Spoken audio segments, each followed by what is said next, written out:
What's going on, YouTube?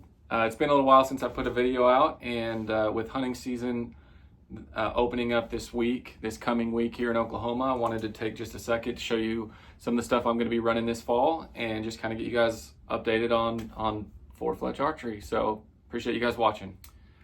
Okay, so just want to make a quick video showing you the stuff I'm planning to take to the woods this fall as far as bow, arrows, releases, kind of just typical hunting stuff. Just wanted to show you what I'm planning to use, and I would love to hear what you guys are planning to use down in the comments. So definitely let me know, what bow you're taking to the woods, what arrow, what broadhead, all the stuff. Love to hear about it. So definitely let me know down below, and I appreciate it.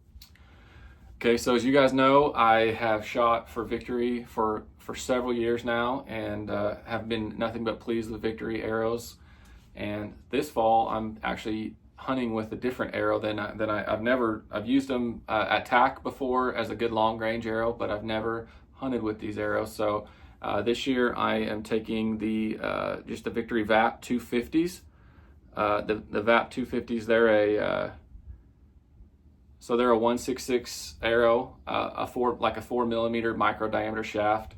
Obviously they do great in the wind, really good long range arrow. But the reason I decided to go with these arrows in particular is because I wanted to test out the Schwacker TAC LRP system. So if you're not familiar with what the LRP system is, it's a broadhead system, and the cool thing about it is the componentry on these broadheads. The insert is actually the male portion, so it's quite a bit different than what you see with most broadheads, where you have to screw in.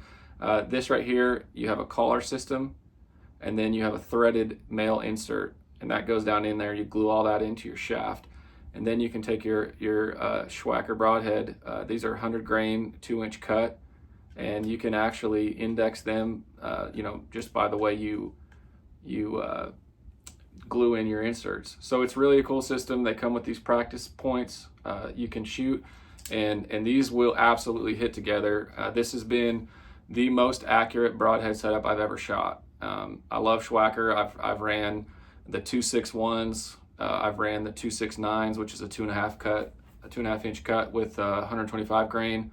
And this system here is the best system I've ever ran so far. Obviously haven't killed an animal with them, but as far as long range accuracy, grouping, all of that, very, very happy with these broadheads. So super excited to get these out and test them out. On the back of the arrow, I'm running the TAC Vanes 225 driver in a 4 Fletch. I've got a small TAC wrap on there, which is something I don't normally run a wrap. And then new for this year, I am running the Halo Nox. It's a lighted Nox system, really, really easy to shut off. There's a button on the side there. And so far I've been really, really impressed with the Halo Nox. So total arrow weight on this is just shy of 490 grains, which is a heavier arrow than I typically do. Like I said, I'm running these in a 250 spine, and I'll get into why. As far as the bow that I'm going to shoot those Victories out of, this is kind of new for me this year, but I'm going to be shooting the Mathews Lift 33. Really been impressed with this bow. I know there's a lot of talk online about limb issues and whatnot. I've got 2 of these, and I'm actually, this bow right here, I'm shooting it at 29 3/4 inch draw. It's at 80 pounds with 80% let off, and I haven't had a single issue with it. I've got a 70-pound bow as well, a Lift 33. Had 0 limb issues. I think the limb issues is a lot smaller issue than the internet would lead you to believe, but this bow is crazy light and crazy fast, crazy quiet. It's super accurate. I don't know. I'm very, very impressed with this bow. So I've had it for a couple months now, and been able to put it through its paces. Really, really pleased with this bow. I don't know. Like I said, it's this isn't a sales pitch video. This is just showing you what I'm running, but I'm very, very happy with this bow. And again, that's the Mathews Lift 33. As far as accessories that I have on this, for strings, I'm running the Toad bowstrings made by Tyler Terry. Tyler's out of Arizona. You can reach him at Winterhawk Outfitters. That's the name of his shop. Tyler builds some really, really good strings, but these are Bloodline material. I love Bloodline, waxless. Just, I've had great luck with them. As far as peep, I'm running the Hamskea Insight peep. Most people for a hunting bow, would run like a Hamskea Raptor peep or just a real simple peep. I love to be able to adjust the aperture if I need to. One of the things that I do every year is shoot at last light and really make sure that I can see my pin, see my housing, all that, get enough light in. So having the ability to just change out the aperture size is well worth the the little extra weight that this Insight peep would run. So still running the Hamskea Insight, running the Hamskea Epsilon. The Epsilon is just a really, really, it's basically, it's a Hamskea Trinity in a lot smaller package. It is a limb driven, so it does connect to my limb down here. It's, if you have an issue, you can fix it with a shoelace out in the field. I mean, really, really solid rest. So been very happy with that. New for this year, I'm actually running the B3 Exact Rise Hunter. I don't know if I can get this in focus. The Exact Rise Hunter. So it's a slider sight. I went with the XL housing, and it has a light on it. I'm running a 10 thousandths fiber, just a single pin, but it's really been great. Really like it. It's got metal sight tapes that are actually micro. You can slide them to fine tune. One feature I really like about this B3 sight is your windage. Instead of being a windage block that you move back and forth, it literally is, there's gear teeth all along this post, and you can literally, it's infinite adjustment until you run out of post. Like, you can go as far to the right as you need, as far to the left as you need.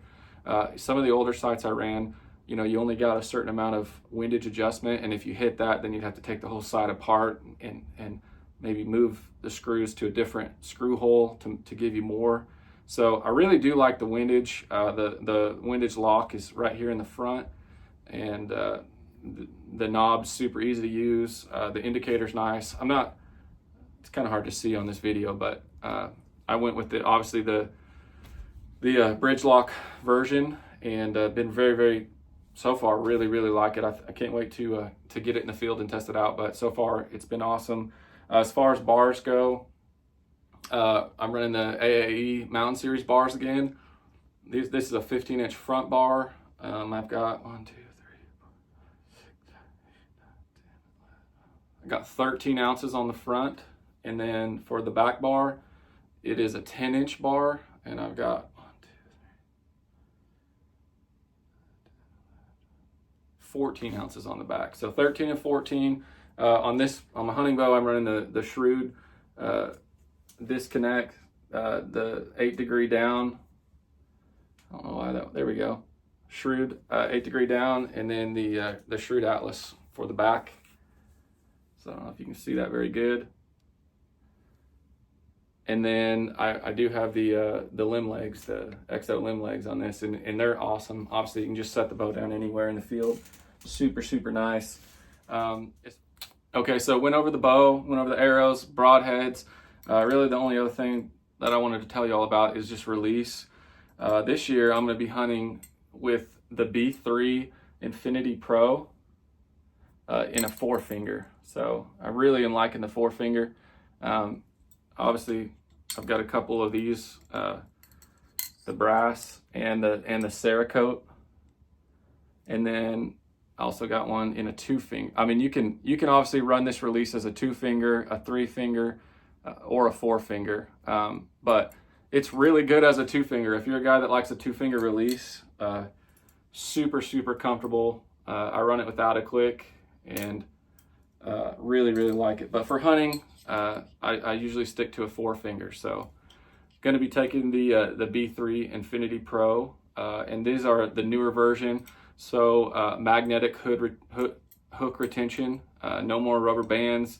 It does have a micro adjust click feature. You just have to take the head of the release off, and you can micro. So it does give you a little bit of it's not a dual moon, but it gives you a little bit of adjustability to your click length, which is cool. So really been happy with this.